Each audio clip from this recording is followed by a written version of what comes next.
Good evening, folks. Welcome back to the channel.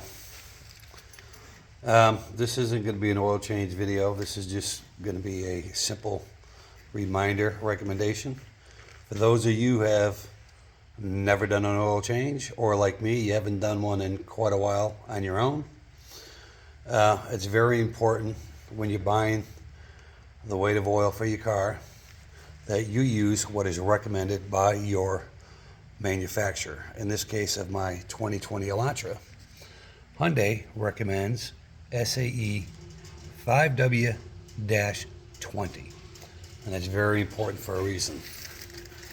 Okay, if you use the wrong weight of oil in your engine and your car's still under warranty and you start to develop problems like a little bit of knocking or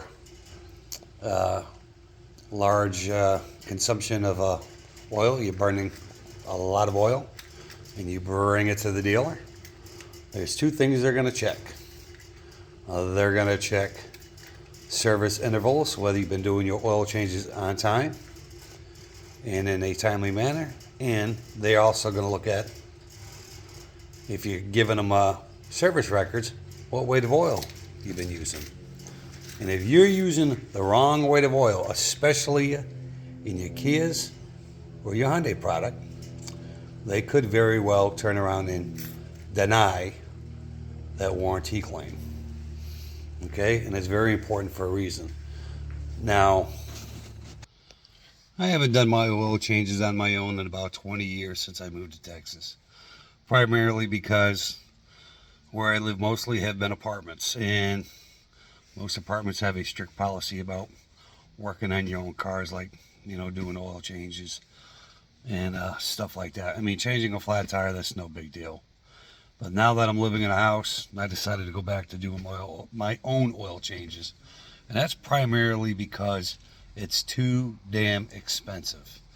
Now, years ago, I've had my oil changes either at a dealer or I brought it to a local service center because they were real cheap back then, and it's been a convenience. You didn't have to worry about buying your own oil, your filter, draining it, making a mess, the whole 9 yards. It's always been a convenience factor more than anything. Well, for my car, my Elantra and my wife's Forte, at the dealer, they use full synthetic.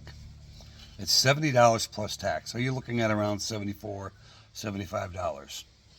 The local shop I've been using for the last couple of years, they've been running the synthetic blend, okay, which is a mixture of conventional and synthetic.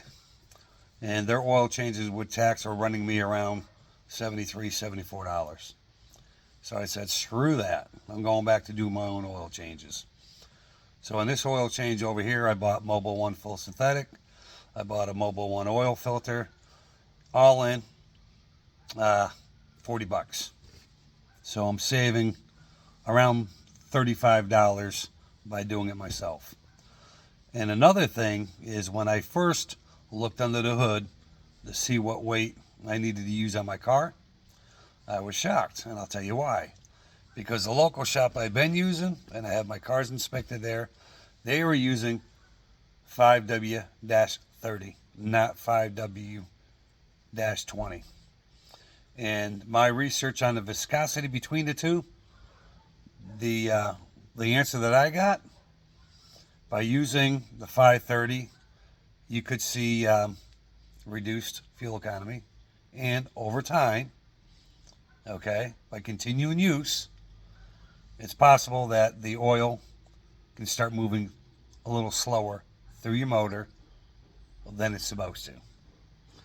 Now, I called them up, I called them out on it, and the manager I talked to said, hey, I've only been here 3 weeks. He goes, but yeah, he said, you're supposed to use, or they're supposed to use, what's printed on that oil cap, or inside an owner's manual, or what have you. He said, the 5W-30 is not going to hurt your motor. I know it's not going to hurt my motor, okay? Especially because I do routine oil changes. I mean, for my car, under normal conditions, it's 7,500 miles per oil change intervals. Well, I do mine roughly 3 to 5,000. So I'm not worried about it hurting my motor at all. But it's just the idea that there are people out there that do not do regular intervals on their oil changes, okay? And if you happen to do it on your own, like I said, it's very important that you look under the cap, or you even go ahead and look in your owner's manual. If it's not printed on your cap, which it should, there's a sticker up on underneath your hood that's going to tell you, or even look inside your owner's manual if you still have one. So it is very important that you use the right viscosity oil that's specified by your manufacturer. And like I said, if your car is still under warranty, it's very crucial that you do it exactly as they tell you, so you do not void your warranty in any way. Have a great day.